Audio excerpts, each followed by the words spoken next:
मैंने चींटियों के जिंदा रहने के लिए अजीबोगरीब हरकतें करने वाली बहुत वीडियोस देखी हैं। जैसे इस वीडियो में उन्होंने बाढ़ से बचने के लिए अपने शरीर की ही नाव बनाई, या इस वीडियो में उन्होंने वास्प के छत्ते पर हमला करने के लिए अपने शरीर से लटकता हुआ एक पुल बनाया। तो मैं सोच रहा था अगर मैं अपनी 1000 चींटियों को ऑब्स्टेकल कोर्सेज में डाल दूं तो क्या वो इसे पूरा करने के लिए इसी तरह की चीजें करेंगी, या क्या फिर मेरी चींटियां इतनी समझदार नहीं है। खैर, मैंने अभी पुराने चींटियों के छत्तों से 1000 चींटियों को इकट्ठा करने में घंटों बिताए हैं, इसलिए मुझे लगता है कि इन चींटियों को उनकी पहली ऑब्स्टेकल रेस में उतारने का सही मौका है। पहला ऑब्स्टेकल ये है।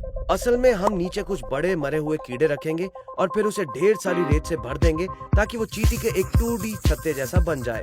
असल में हम चींटियों को यहाँ तरह तरह की सुरंगें खोदते हुए देखेंगे, और अगर उन्हें नीचे छिपा हुआ कीड़ा मकोड़ा मिल जाता है तो वो इस बाधा को पार करके आगे बढ़ जाएंगी, जो वीडियो के आगे बढ़ने के साथ साथ और भी मुश्किल होती जाएंगी। ठीक है, चलिए अब समय बर्बाद ना करते हुए इस ऑब्स्टेकल चैलेंज को शुरू करते हैं।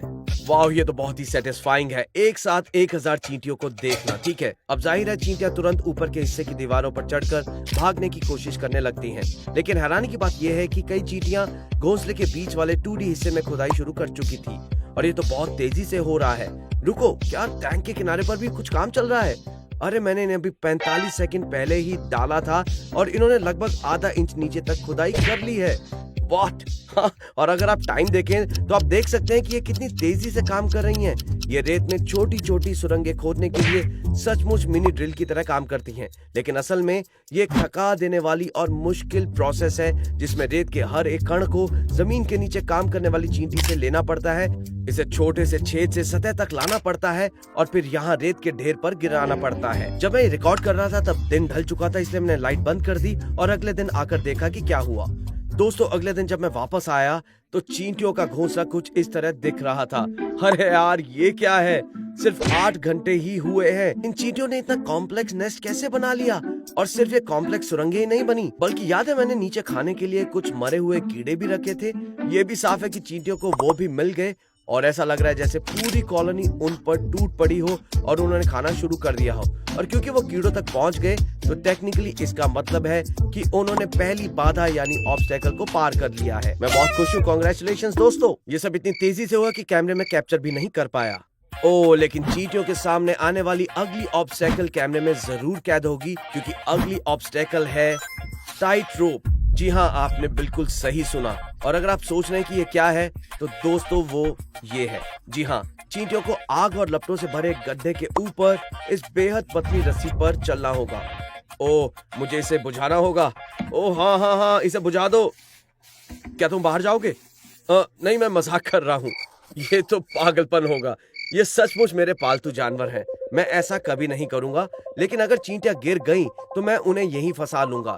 इसके लिए मैं इस गड्ढे की दीवारों पर फ्लू ऑन नाम का एक बेहद चिकना लिक्विड पदार्थ लगा दूंगा। आप इसे देख नहीं सकते क्योंकि ये इनविजिबल है, लेकिन ये बहुत स्लिपरी होता है और चींटियां इस पर चल नहीं पाएंगी। आप लोग अभी देखेंगे ये चैलेंज इतना दिलचस्प क्यों है। अगर आप चींटियों के 2D घोंसले को देखें तो आप देखोगे कि मैंने इस छोटे से छेद को पेपर टॉवल से बंद कर रखा है। और अगर आप ये भी देखना चाहते हैं कि मैंने ये कैसे किया तो यहाँ देखिए, मेरे पास एक ट्यूब है, यानी मैं इसे ऑब्स्टेकल से जोड़ सकता हूँ। तो चलिए इस ऑब्स्टेकल को शुरू करते हैं। कम ऑन चींटियों, आ जाओ, अंदर चलते हैं। ट्यूब लगाते ही चींटियों ने तुरंत उसे देख लिया और अंदर आने लगी।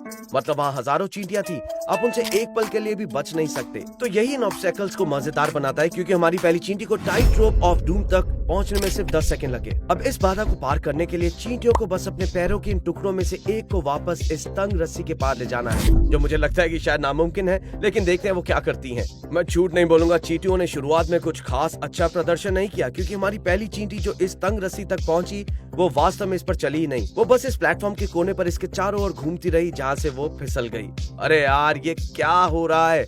लेकिन हमारे पास 1000 चींटियां हैं, इसलिए मुझे उम्मीद थी कि इनमें से कम एक चींटी तो आखिरकार इस टाइट रोप पर कदम रखेगी। लेकिन जैसे ही ढेर सारी चींटियां इस कमरे में आने लगी, हाँ, उन सभी ने लगभग एक ही काम किया और फिर गड्ढे चींटियों से पूरी तरह भर गए। अरे चींटियों, तुम ये क्या कर रही हो? नहीं, मैं मजाक कर रहा हूँ। मुझे लगता है कि वास्तव में मेरी गलती है और उन्हें इस तंग रस्सी पर चढ़ने के लिए मजबूर करने के लिए मुझे कुछ भरपाई तो करनी होगी। चलिए मैं आपको दिखाता हूँ कि मैं इसे कैसे ठीक करने वाला हूँ। असल में मैंने सबसे पहले टाइट रोप पर 2 एक्स्ट्रा धागे टेप से चिपका दिए ताकि ये थोड़ी मोटी हो जाए, जिससे चींटियां इस पर चलते समय सुरक्षित महसूस करें। और साथ ही मैंने टाइट रोप पर ये इंसेक्ट जेली फीड भी रब कर दी ताकि पुल से जेली स्मेल आए, और हाँ, उम्मीद है कि इस पर वो चलने लगेंगी। बिल्कुल ऐसा ही हुआ, क्योंकि पहले ही मिनट में हमारी पहली चींटियां रस्सी पर चलने लगी और बहुत धीरे धीरे उसका मुआयना करने लगी। लेकिन समय के साथ और भी चींटियां उस पर चलने लगी और ये काफी मजेदार था क्योंकि कभी कभी चींटियां सचमुच एक दूसरे के पैरों से लटक जाती थी क्योंकि एक ही समय में रस्सी पर बहुत सारी चींटियां हो जाती थी। अरे ये चींटियां अपने दोस्तों को बचाने में बिल्कुल भी अच्छी नहीं है, लेकिन हमारी पहली बहादुर चींटी को इस रस्सी के अंत तक पहुंचने में ज्यादा समय नहीं लगा। ये तो चैलेंज का आधा हिस्सा भी नहीं था क्योंकि अगर आपको याद हो तो चींटियों को इन कीड़ों के पैरों में से एक को उठाकर रस्सी के उस पार वापस लाना था और ये चींटी इसमें जरा भी दिलचस्पी नहीं दिखा रही थी क्योंकि वो बाकियों को पूरी तरह से इग्नोर कर रही थी। इसलिए मैं तब तक इंतजार करता रहा जब तक कुछ और चींटियां रस्सी पार करके किनारे तक नहीं पहुंच गई। और हैरानी की बात यह है कि उनमें से एक चींटी को पैरों में दिलचस्पी आई क्योंकि वो उनमें से एक के पास गई और उसे काटने लगी। लेकिन अगर आपको समझ नहीं आए तो इसका कारण ये है कि ये पैर इस मजबूत चींटी के लिए अकेले उठाने के लिए बहुत बड़ा है। इतनी सारी चींटियां इस तरफ आ गई, फिर भी उनमें से कोई भी इस बेचारी वर्कर आंट की मदद करने नहीं आई। लेकिन इस वर्कर आंट का एक मिशन था, वो जानती थी कि उसे एक टांग वापस कॉलोनी में ले जानी है। तो उसने क्या किया कि वो एक छोटे से इंसेक्ट की टांग के पास गई जिसे वो खुद उठा सकती थी और उसने उसे उठाया और चलना शुरू कर दिया। हाँ, ये बहुत कारगर तो नहीं था, लेकिन थियोरेटिकली अगर वो सही चाल चलती तो पूरी कॉलोनी के लिए इस बाधा को पार कर सकती थी। और उसने सही चाल चली, क्योंकि मैं मजाक नहीं कर रहा। वो सीधे रस्सी पर चलने लगी और वो बाल बाल बची, लेकिन गिरते गिरते बचते हुए उसने उसे पार कर ही लिया। और फिर चींटी सचमुच अपने मुंह में कीड़े का पैर दबाकर रस्सी पर चलने लगी। ओह गॉड दोस्तों, ये तो सच में बहुत ही अजीब है। मैं तुम्हें बैक कर रहा हूँ मेरे दोस्त, मतलब अभी तुम्हें बहुत लंबा सफर तय करना है। लेकिन दोस्तों, चींटियों की हालत अब तक बहुत खराब थी। आपने देखा होगा कि कितनी सारी चींटियां खाई में गिर गईं। ये तो सच में जानलेवा है। जी हाँ, 1000 चींटियों में से किसी ने भी इसकी मदद नहीं की। ये तो बिल्कुल अकेली ही पड़ गई और इसलिए ये आगे बढ़ती रही, रास्ते में आने वाली किसी भी चींटी को पूरी तरह इग्नोर करते हुए। और ये चींटी रस्सी के बिल्कुल आखिर तक पहुंच गई, जहां से चलकर उसने प्लेटफॉर्म पर पहुंचकर ऑब्स्टेकल पार कर ली। यार, ये चींटी तो कमाल की है। सच में मुझे इसका नाम रखना पड़ेगा। मुझे लगता है मैं इसका नाम एंटनी रखूंगा। और शायद हम एंटनी को फिर कभी नहीं ढूंढ पाएंगे क्योंकि सारी चींटियां एक जैसी ही दिखती हैं। लेकिन सच में सबने कमेंट्स में एंटनी के लिए खूब तारीफ की। ये तो कमाल हुआ क्योंकि इन चींटियों ने ऑब्स्टेकल पार कर ली, इसलिए मैं इन्हें इनाम के तौर पर कीड़े के पैर दूंगा। थैंक यू एंटनी, उम्मीद है तुम सबको ये अच्छा लगेगा। तो मैंने जल्दी से सारे फॉलन सोल्जर्स को वापस 2D एंट नेस्ट में रख दिया। खैर, अब ये कॉलोनी अपनी तीसरी चुनौती के लिए तैयार है और ओ माय गॉड, मैं इसके लिए बहुत एक्साइटेड हूँ क्योंकि दोस्तों, अब इन चींटियों को एक तिजोरी तोड़नी होगी। जी हाँ, बिल्कुल डकैती की तरह। जी आपने सही सुना, एक तिजोरी। इस चुनौती के लिए मैंने कागज से एक नकली बैंक तिजोरी बनाई जिसे चींटियां शायद तोड़ सकेंगी। आप देख सकते हैं काफी अच्छी है, बिल्कुल असली तिजोरी जैसी। और वैसे भी ये बढ़िया है क्योंकि इसका दरवाजा खुलता है, इसलिए मैं इस तिजोरी को ढेर सारे बीजों से भर सकता हूँ। आप देख ही सकते हैं कि मैंने इसमें बहुत सारे सीड्स डाल दिए हैं क्योंकि ऐसा लगता है कि बीज इस प्रजाति की चींटियों का पसंदीदा भोजन है, इसलिए वो इस पर टूट पड़ेंगी। दोस्तों, मेरे पास ये हॉट ग्लू गन है जिसे मैं इस तिजोरी के दरवाजे को अच्छी तरह से बंद कर सकूं। मुझे सच में इसे चैलेंजिंग बनाना है, तो चलिए मैं यहाँ थोड़ी ग्लू लगा देता हूँ। और हाँ, बिल्कुल ऐसे ही। ठीक है, अब तिजोरी पूरी तरह से ग्लू से बंद हो गई है। तो चलिए देखते हैं कि क्या ये चींटियां सच में इसमें से बीज निकाल पाती हैं। ये देखना बहुत दिलचस्प होगा। तो हाँ, मैंने इसे अंदर रखा और आप देख सकते हैं कि 1000 चींटियों का झुंड तुरंत इस पर चढ़ने लगा। खासकर जब चींटियों के झुंड के घोंसले में कुछ खास रखा जाता है तो उन्हें ये इंश्योर करना होता है कि वहाँ कोई खतरा तो नहीं है। और मुझे लगता है इससे उन्हें तुरंत पता चल गया कि यहाँ कोई खतरा नहीं है क्योंकि उनमें से कोई भी इसे काट नहीं रहा था। और असल में उनमें से कई तो बस एनक्लोजर से निकलने के मौके का फायदा उठा रहे थे। लेकिन ये ठीक नहीं है। लेकिन हाँ, तिजोरी अभी पूरी तरह से बंद है और मुझे नहीं लगता कि चींटियों को पता भी था कि इसके अंदर बीज है, इसलिए सच कहूँ तो कुछ खास नहीं हुआ। ठीक है, ये प्लान के अकॉर्डिंगली बिल्कुल नहीं हो रहा। मैं बस डिब्बे को लेकर इसमें रख देता हूँ। ओके, मैंने किसी चींटी को कुचल तो नहीं दिया। ठीक है, और फिर मैं गिरी हुई सभी चींटियों को उठा लेता हूँ। तो हाँ, मैं इन सभी गिरी हुई चींटियों को वापस घोंसले में डाल रहा हूँ। खैर, वो तरीका उतना कारगर नहीं रहा, पर मुझे पहले से ही पता था कि वो कारगर नहीं होगा, इसलिए मैंने ये तरीका सोचा। देखिए, इसमें 1 कप पानी और 1 बड़ा कप चीनी है जिसे मैं पानी में डालूंगा। फिर मैं पानी और चीनी को मिलाकर चीनी का एक पानी मिलाऊंगा जिसकी गंध और स्वाद चींटियों को बहुत पसंद होती है। और इस ब्रश का इस्तेमाल करके मैं उसमें रंग भरूंगा और फिर उससे अपनी तिजोरी को रंग दूंगा। इससे तिजोरी का टेस्ट ना सिर्फ चीनी जैसा हो जाएगा बल्कि कागज से बनी होने के कारण थोड़ी गीली भी हो जाएगी, जिससे चींटियां उसे कुतर कर बीजों तक पहुंच सकेंगी। मैंने इस तिजोरी को चीनी के पानी में भिगो दिया और बिना समय बर्बाद किए इसे घोंसले में रख दिया।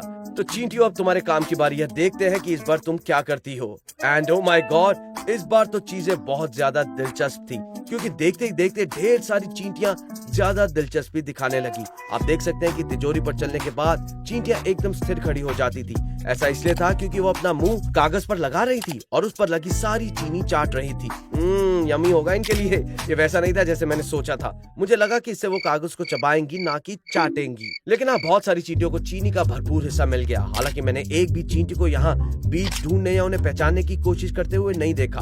खैर, ये तब तक चला जब तक आप यहाँ छेद देखते हैं। अचानक से एक चींटी इसके पास आई और छेद में चली गई। और हाँ, इस छेद में एक चींटी थी जिसके पास बीजों का खजाना था।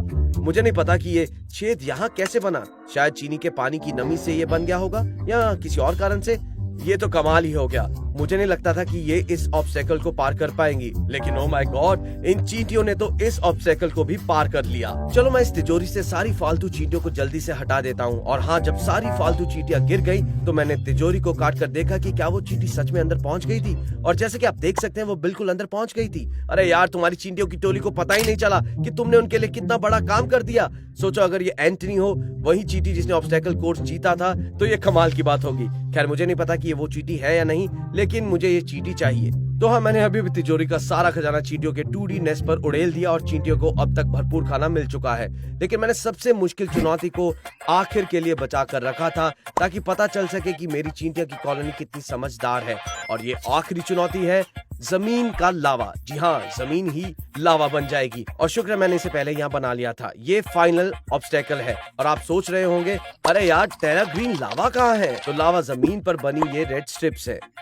तो दोस्तों, ये टेप के टुकड़े बहुत ही चिपचिपे हैं और अगर चींटियां इन पर चलने की कोशिश करेंगी तो जाहिर है वो इससे चिपक जाएंगी। तो अगर चींटियों को उन स्ट्रॉबेरी तक पहुंचना है जो मैंने ऑब्स्टेकल के आखिर में रखी हैं, तो उन्हें मेरे दिए गए 3 टूल्स में से किसी एक का इस्तेमाल करके ये पता लगाना होगा कि वो इस लावा को कैसे पार कर सकती हैं, या शायद वो अपने शरीर से कोई अजीब सा पुल बना ले, कौन जानता है। खैर, मैं ये पक्का करना चाहता था कि ज्यादा चींटियां पार्टिसिपेट करें, इसलिए मैंने पिछले कुछ घंटे चींटियों के घोंसले से एक एक करके उन्हें उठाकर इस डिब्बे में रखने में बिताए, या कम से कम जितनी हो सके मैंने किया।